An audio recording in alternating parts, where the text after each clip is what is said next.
Jerusalén estaba llena. Era Pascua. La ciudad latía con miles de peregrinos. Roma vigilaba cada esquina. Los soldados no confiaban en multitudes religiosas. Ellos sabían algo que muchos olvidan. Cuando el fervor espiritual se mezcla con esperanza política, pueden hacer una rebelión. Y entonces apareció Jesús. No llegó en un caballo de guerra. No levantó una espada. Entró montado en un burro. Muchos no entienden ese detalle, pero los sabios sí. Un rey que entra en burro no viene a conquistar por fuerza. Viene a revelar un reino distinto. La gente gritaba «Hosana».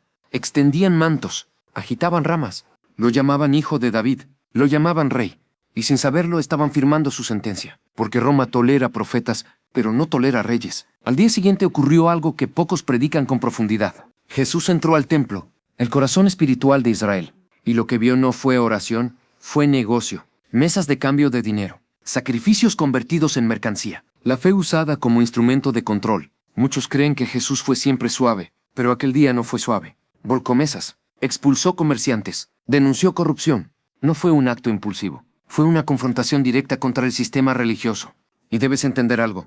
Cuando tocas el templo, tocas el poder. Desde ese momento los líderes decidieron que debía morir. No porque fuera violento, no porque robara, sino porque expuso lo que ellos ocultaban. El verdadero peligro no era político, era moral. Los días siguientes fueron tensos. Intentaron atraparlo con preguntas. Le hablaron de impuestos a Roma, de autoridad, de la ley. Buscaban una contradicción, pero él respondía con una sabiduría que no podían refutar. Y la multitud escuchaba. Eso era lo que más los aterraba. Porque cuando el pueblo empieza a escuchar a alguien distinto, el poder establecido tiembla. Entonces hicieron lo que el poder siempre hace cuando se siente amenazado. Conspiraron en secreto. Y aquí aparece una de las partes más dolorosas de la historia. La traición no vino desde Roma. No vino desde un enemigo declarado. Vino desde la mesa. Judas, uno de los 12. Muchos lo simplifican como villano. Pero yo he aprendido algo con los años. La traición casi nunca nace del odio, nace de la desilusión. Quizá Judas esperaba un mesías político, un líder que expulsara a Roma, un reino visible. Y cuando entendió que Jesús hablaba de un reino interior, algo en él se rompió. 30 monedas de plata. Ese fue el precio. El valor de un esclavo. Así se tasó al hombre que sanaba enfermos y levantaba muertos. Llegó la noche del jueves. Un aposento alto. Pan sin levadura. Vino. La Pascua recordaba la liberación de Egipto. Pero esa noche se estaba gestando una liberación mayor. Jesús tomó el pan. Lo partió. Este es mi cuerpo. Tomó el vino. Esta es mi sangre. Ellos no comprendían del todo. Pero el pacto estaba siendo sellado. Y entonces dijo algo que cambió el ambiente. Uno de ustedes me va a traicionar. Imagina el silencio. Miradas cruzadas. Confusión. Miedo. Judas salió. Y la escritura dice algo que siempre me ha estremecido. Y era de noche. No solo afuera. También en el corazón de uno de ellos.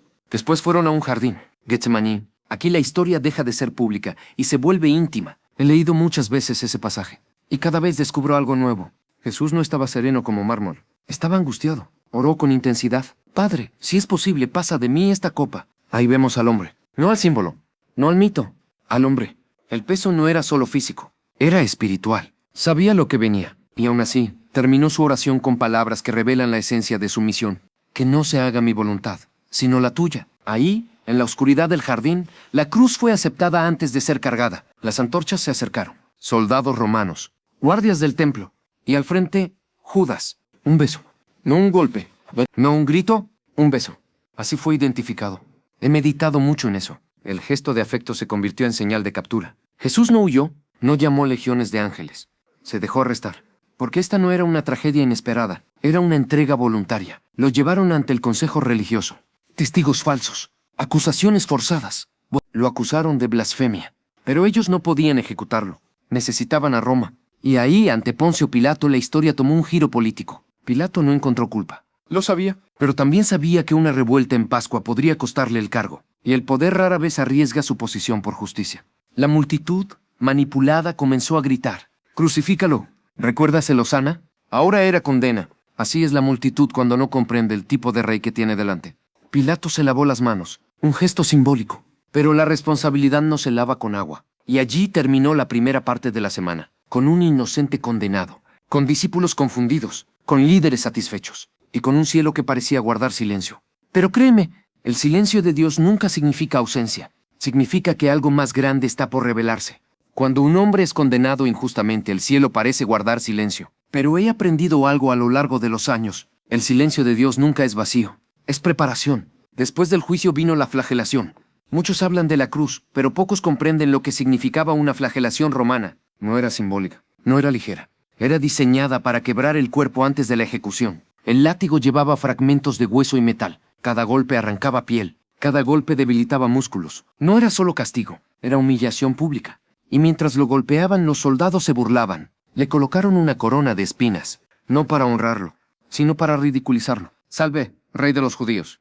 El sarcasmo duele más cuando sabes que están diciendo la verdad sin entenderla. Luego vino el camino, el trayecto hacia el Gólgota. He caminado por esas calles antiguas. He imaginado el polvo levantándose bajo sus pies heridos, cargando la cruz. El peso de la madera ya era insoportable para un cuerpo desgarrado.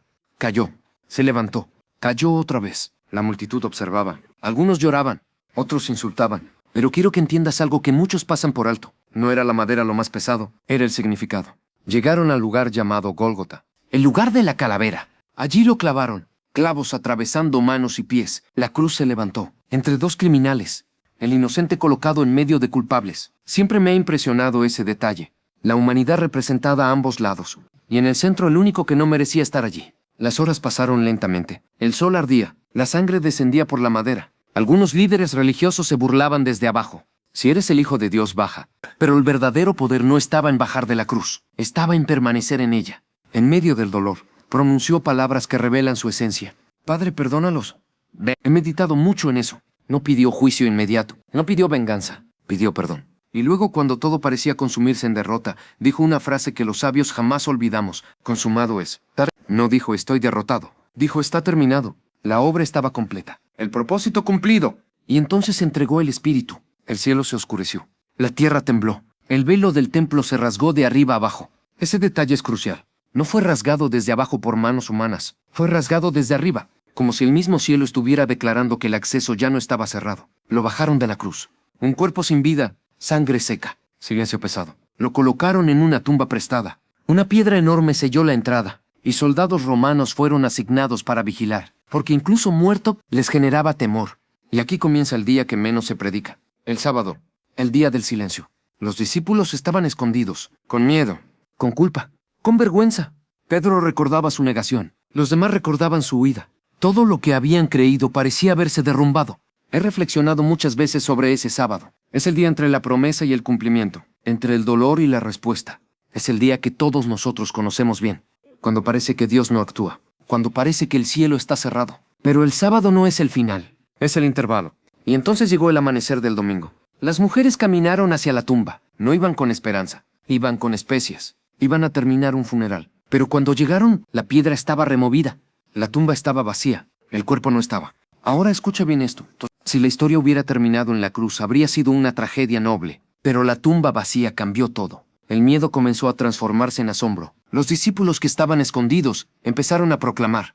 Los hombres que huyeron enfrentaron imperios. Y aquí es donde muchos se preguntan, ¿qué fue lo que realmente ocurrió? He estudiado testimonios antiguos, he analizado relatos. Y una cosa es clara, algo sucedió que transformó a hombres temerosos en testigos dispuestos a morir.